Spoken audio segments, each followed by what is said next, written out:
জামাত শিবির তার স্বরূপে ফিরেছে বলে মন্তব্য করেছেন প্রবাসী কল্যাণ ও বৈদেশিক কর্মসংস্থান প্রতিমন্ত্রী এবং গণ অধিকার পরিষদের সভাপতি নুরুল হক নূর। শনিবার রাতে নিজের ফেসবুক পোস্টে তিনি এ মন্তব্য করেন।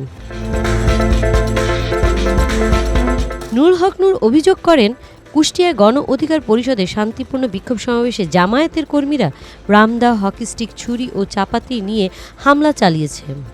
এতে কুষ্টিয়া জেলা গণ অধিকার পরিষদের সাধারণ সম্পাদক আব্দুল খালেক, ছাত্র অধিকার পরিষদের কুষ্টিয়া সরকারি কলেজ শাখার সভাপতি সোহান আহমেদ সহ অর্ধশতাধিক নেতাকর্মী গুরুতর আহত হয়েছেন বলে জানান তিনি বলেন, রক্কাটা জামাত শিবির তার স্বরূপে ফিরেছে। কুষ্টিয়া গণ অধিকার পরিষদের শান্তিপূর্ণ বিক্ষোভ সমাবেশে জামায়াতের সন্ত্রাসীরা রামদা, হকি স্টিক, ছুরি, চাপাতি নিয়ে উপর্যুপরি হামলা করেছে। নূর আরও বলেন, জামাত শিবিরের এই সন্ত্রাসী হামলার তীব্র নিন্দা ও প্রতিবাদ জানাই।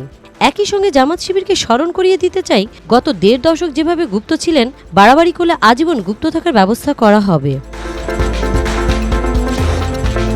এদিকে গণ অধিকার পরিষদের মুখপাত্র আবু হানিফ জানান, কুষ্টিয়ার সংসদ সদস্য আমির হামজার নেতাকর্মীদের হামলায় দলটির বেশ কয়েকজন নেতাকর্মী আহত হয়েছেন। তবে হামলার অভিযোগের বিষয়ে জামায়াত বা আমির হামজার পক্ষ থেকে তাৎক্ষণিক কোনো বক্তব্য পাওয়া যায়নি।